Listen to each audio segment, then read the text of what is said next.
La intención de este relato, en gran parte imaginado, es ayudar a meditar el camino que al nacer queda delante de nosotros para llegar a la santidad, aquella cualidad de Dios a la que todos estamos llamados a participar.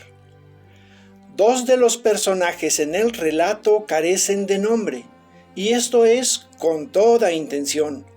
Así, quien escuche o lea el relato podrá poner su propio nombre a uno de los dos personajes o incluso a los dos. Quiera el Señor que este relato ayude a quien necesite poner en orden el caos en el que pueda estar viviendo y le ayude a optar por la vía para llegar al reino, donde la santidad es el ambiente vital.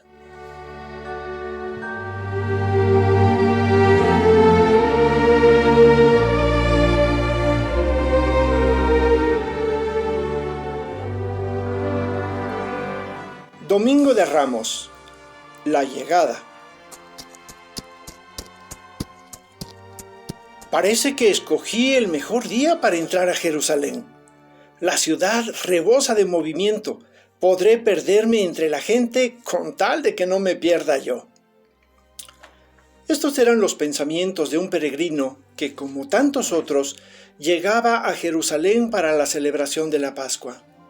Unos llegaban de las inmediaciones de la ciudad, pero otros lo hacían desde muy lejos, teniendo que sufrir largas jornadas de camino que además no siempre resultaban seguras y más de alguno, en aras de cumplir con la visita anual al templo, resultaba lastimado o asaltado en el mejor de los casos.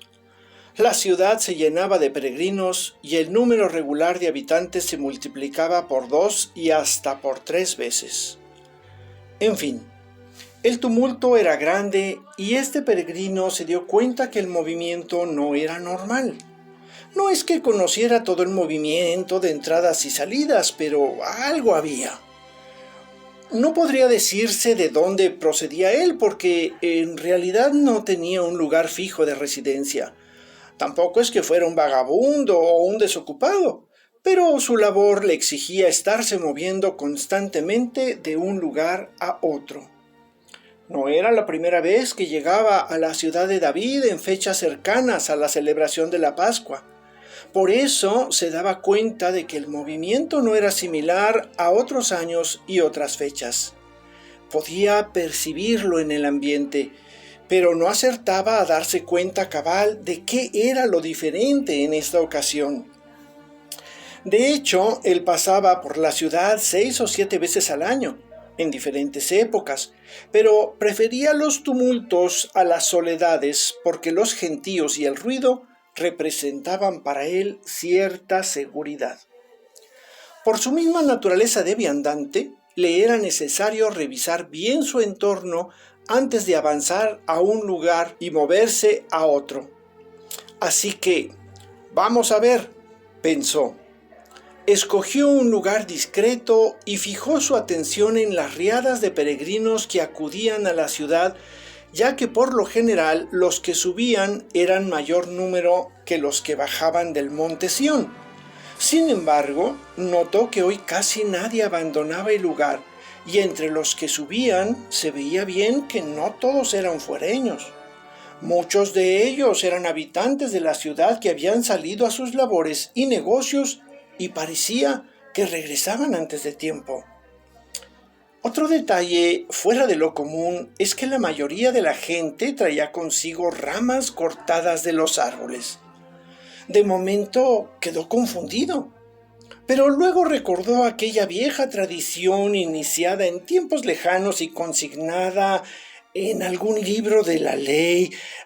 Sería el Levítico, sería Números, no lo recordaba bien, en el que se hablaba de que a las personas importantes, entre estos los reyes, se les recibía con ramas de palmera. Sí, veían las ramas de palmera y ramas de otros árboles de aquellos que cercaban la ciudad, pero del personaje importante, fuera rey o alguien particularmente destacado, ni sus luces. De repente, por el camino que llegaba a la ciudad desde Getsemaní, se dejó ver una multitud que avanzaba en una especie de procesión, pero no alcanzaba a ver bien de qué o quién se trataba. Sin embargo, no veía soldados romanos, tampoco guardias del templo. Luego, pues debía ser una coincidencia, y la gente se aglomeró de repente para ver, pues quién sabe qué. Ya lo dice el refrán, gente llama gente.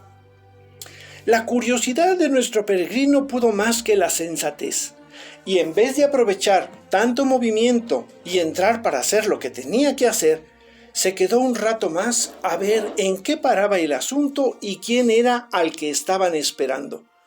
Pero nada ocurría.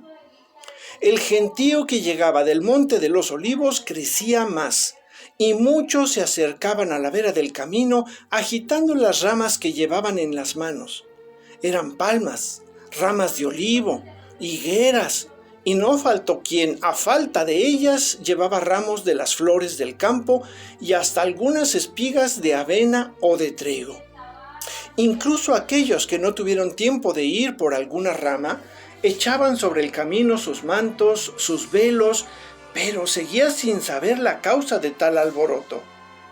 Después de un tiempo, parecía que no iba a llegar nadie más, y al que estaban esperando, pues debía venir por ese camino que había reunido a tanta gente. Los vio acercarse y pasar a pocos metros de donde había establecido su puesto de observación. Pudo ver claramente que la persona objeto de tanta consideración era un hombre joven. Y, pues si no es porque iba montado en un burro, se podría haber confundido con cualquiera de los que le rodeaban. Desde el puesto de guardia en que se había montado se preguntaba nuestro peregrino: ¿qué lo hace especial? ¿Por qué tanto alboroto? ¿Y por qué en burro? Ciertamente no necesita ni soldados, ni guardias, ni nada, pues no parece nadie fuera de lo común, y sin embargo hay algo que no me acaba de encajar. Ciertamente no va solo, pero cuesta trabajo identificar quién o quiénes le acompañan, porque pues unos jalan del burro, el que parece por cierto bastante aturdido, otros lo empujan, otros más tratan de hacerle valla. Hay muchos que se lanzan contra el jinete del burro para tocarlo, para saludarlo, para venerarlo. ¿Y por qué habría de ser venerado? El peregrino notó también cómo algunos que se le habían acercado regresaban contentos. ¿Qué digo contentos? Eufóricos. Unos lloraban, otros oraban y otros simplemente eran movidos de un lado a otro como cortezas arrancadas de algún tronco y puestas en medio del lago de Genesaret al gobierno de las corrientes del mar y de sus olas. «No sé de qué se trata esto que veo», dijo para sus adentros, «pero no cabe duda de que es un buen espectáculo». Y la curiosidad creció. Después de todo, ante tantas muestras de entusiasmo, no estaría de más saber a qué se debía. Así que mezclándose un tanto con la gente, una vez que el cortejo había pasado, preguntó a quien estuviera dispuesto a contestarle: «¿Quién es este?». La respuesta de varias bocas fue la misma: «Este es el profeta Jesús, el de Nazaret de Galilea».